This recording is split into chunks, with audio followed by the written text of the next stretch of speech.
ఇది interesting question. అది actual మాది కౌన్సిలింగ్ వచ్చినప్పుడు కూడా అడుగుతూ ఉంటారు పిల్లలు. అసలు సార్ ఫెయిల్ అంటే ముందే ఫెయిల్యూర్ అవుతున్నామని భయపడిపోతున్నాడు పిల్లడు, అసలు ఇది డేంజరస్ కాదా అని కొంతమంది అడుగుతారు. కొంతమంది వచ్చి సార్ ఆల్రెడీ ఏదో జాబ్ చేసుకుంటే నెలకు 10,000 వస్తుంది, వేరే ఏదైనా ట్రై చేయరా బాబు అంటే, లేదు నేను కంఫర్ట్గా ఉన్నాను కదా, నేను వేరే దానికి వెళ్తే జాబ్ రాదేమో, లేదా వేరే దానికి వెళ్తే అసలు జాబ్ నాకు ఉన్నది పోతే నాకు బతుకలా బతుకుతాను, లేకపోతే ఈఎంఐ ఎలా కట్టాలి, లేకపోతే వేరేది చేంజ్ అవ్వడానికి ఇష్టపడకుండా ఉన్నటువంటి వ్యక్తులు కూడా చాలా మంది ఉంటారు, మమ్మల్ని అడుగుతూ ఉంటారు.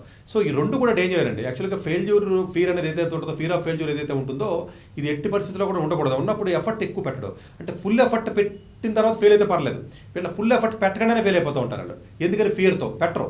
అంటే ఆ ఫుల్ ఎఫర్ట్ని ఎక్స్టెండ్ చేయాలండి. అంటే ఎంతవరకు మనకు మనిషికి నాకు ఎంత అవకాశం ఉందో అంతవరకు కూడా నేను అన్నిసార్లు ట్రై చేసి అన్నిసార్లు ఫెయిల్ అయినా కూడా అంత ఎక్స్పాండ్ చేయగలిగే పరిస్థితిలో ఉన్నట్లయితే అది పోతుంది. అలాగే చాలామంది కంఫర్ట్ జోన్, పెద్ద పెద్ద గొప్ప వ్యక్తులు, ప్రపంచంలో ఉన్నటువంటి great personalities in the world, వాళ్ళందరూ కంఫర్ట్ జోన్ నుంచి బయటకు వచ్చినాడు. కంఫర్ట్ జోన్ నుంచి బయటకు రాకుండా ప్రపంచంలో ఒక్క వ్యక్తిని కూడా మీరు సక్సెస్ అయిన ఒక్కడిని కూడా మీరు పట్టుకోలేరు.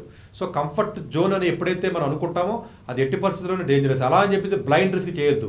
అలా ఏదో మంచి ఏదో ఒక దాంట్లో ఉంటాడు, నేను బ్లైండ్ రిస్క్ చేస్తాను, నేను కంఫర్ట్లో ఉన్నాను, నాకు జీతం ఎక్కువ కావాలి, సతీష్ గారు చెప్పారు కదా, నేను పట్టుకెళ్ళి నాకు ఈ కంఫర్ట్ జోన్తో నాకు పని ఏంటి, నేను బయటికి పోతానని చెప్పి చాలామంది తప్పది.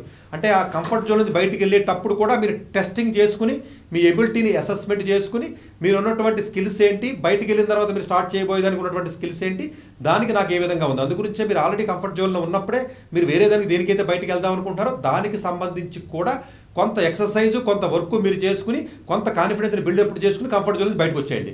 సో జస్ట్ 2-3 నెలలో, 4 నెలలో, 5 నెలలో మీరు పెట్టేదానికి సంబంధించి కొంత మనీ పెట్టుకుని అప్పుడు బయటకు వచ్చి కొంత రిస్క్ చేసినట్లయితే మనిషి ముందుకు వచ్చే అవకాశం ఉంటుంది. రిస్క్ లేని వ్యాపారం, రిస్క్ లేని చదువు, లేకపోతే రిస్క్ లేని ఏదైతే ఉంటుందో ఇవేవి కూడా ఉండవు. కాబట్టి డెఫినెట్గా కంఫర్ట్ జోన్ అనేది ఎట్టి పరిస్థితుల్లో తప్పు. అలాగే ఫెయిల్యూర్కి సంబంధించి అయితే ఫెయిల్యూర్ భయం ఇంకా డేంజరస్ అది. సో అందువల్ల ఇందులో ఏది బెటర్ అన్నదానికంటే కూడా రెండు కూడా మంచిది కాదు. డెఫినెట్గా ఫెయిల్యూర్ భయం ఎట్టి పరిస్థితుల్లో ఉండకూడదు. అది భయం పోవాలనుకున్నట్లయితే సో ఆ కాన్ఫిడెన్స్ మీరు బిల్డ్ చేసుకుంటూ ఉండాలి. స్మాల్ పీసెస్లో సక్సెస్ అయినా కూడా స్మాల్ సక్సెస్, స్మాల్ కలిపితే it's the pieces of success is nothing but this big success.